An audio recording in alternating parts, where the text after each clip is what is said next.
Go right ahead. Oh! Wembenyama.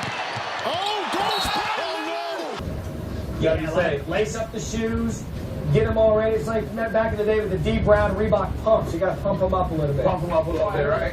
Yeah. Shot clock is off. Wembenyama goes right by Durant. Oh! Now, it's the pressure we put you on the spot. You put me on the spot.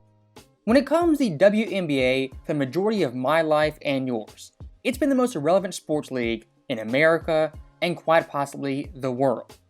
And now, 25 years in finally, they have a sliver of hope in someone like Caitlin Clark.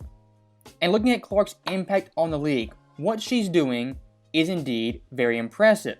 And when it comes to this league gaining popularity, I mean, it shouldn't be that hard. Essentially, you're starting at 0 and going upwards. And at the top of the second half, it's 16-9. Easton leads the scoring with 4. And that's why she commands $7,000 a year. These gals sure do make it look difficult. Yay!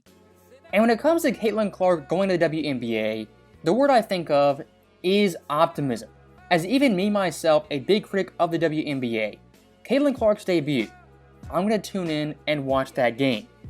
And looking at her draft class, other players like Angel Reese, the Cardoza, Cameron Brink, I mean, those players are recognizable and at least semi-marketable.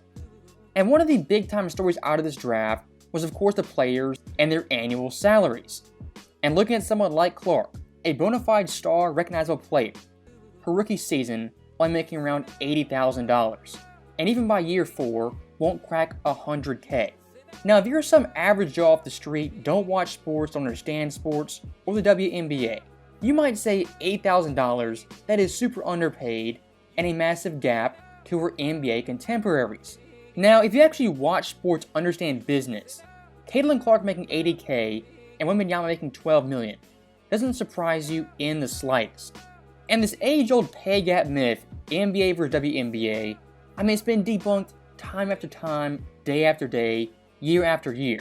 The WNBA in 25 plus years, not once has turned a profit, and actually are subsidized by the NBA and essentially are a charity league and an experiment. The NBA's revenue, what they generate, is close to $10 billion per year. Their media rights deals, $3 billion. We're not talking millions, we're talking billions with the NBA. And one thing no one talks about, the NBA season is 82 games. The WNBA season is barely 40.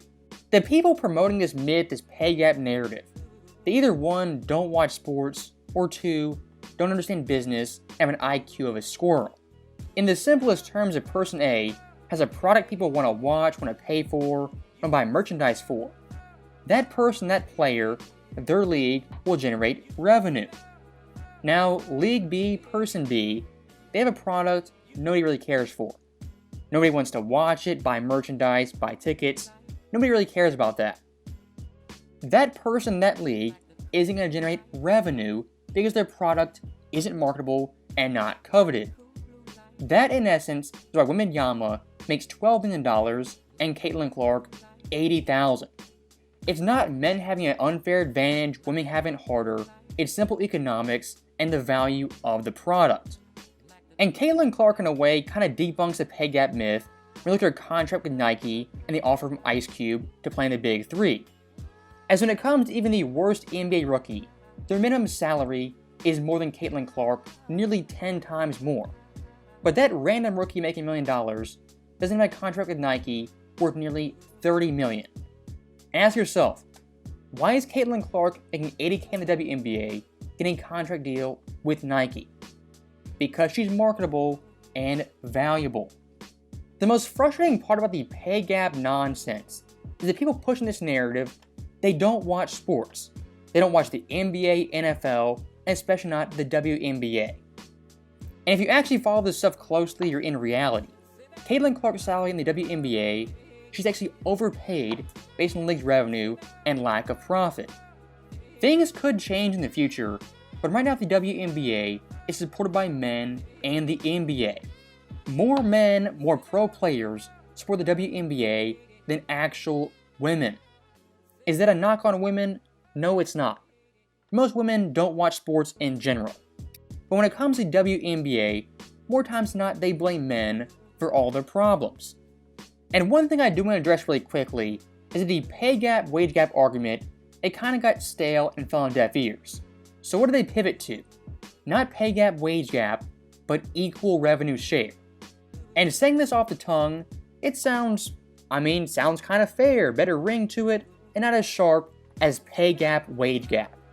But still, equal revenue share, just as stupid. What we're doing here, take me through that and what your case would be to improving the pay for the WNBA. I think it starts with kind of similar to what you said. Like, so a lot of people don't understand that we're not asking for the same. We're asking for, a similar, not even the same shared revenue, but a similar percentage of revenue shared. Like I said earlier, the NBA is a billion with a B dollar league. The players getting 50% of the revenue is that league is profitable and makes billions. The NBA of the 1970s, when they weren't profitable, barely skating by, the players back then didn't have that revenue split. If the current day women's players had a 50% revenue split, their league would collapse in a matter of days. Contrary to what people think, money, revenue, doesn't come out of thin air.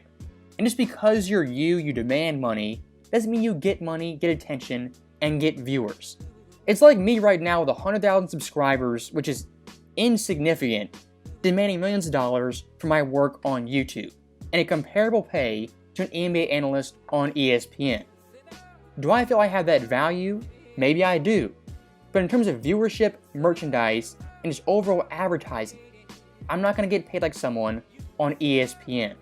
And one last thing I do want to say, when it comes to men's sports versus women's sports, the men looking good, doesn't really matter if people are watching the game.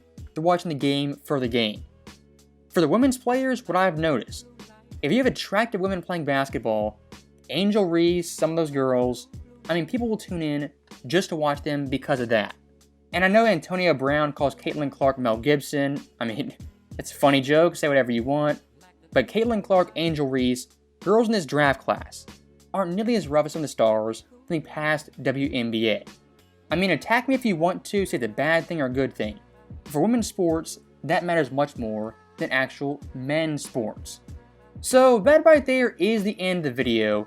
And when it comes to the persona of the WNBA, for the longest time, they came off as entitled, bratty, and stuck up. Nobody wants to hear players who generate no revenue complain about first-class flights, not having 5-course meals, or the best hotels. Nobody cares once you hear you complain about your irrelevant league. Hopefully now in 2024, they finally wise up to that and take advantage of the golden goose, which is Caitlin Clark. So, as always, thank you guys for watching. Hope you enjoyed it. I'll see you next time.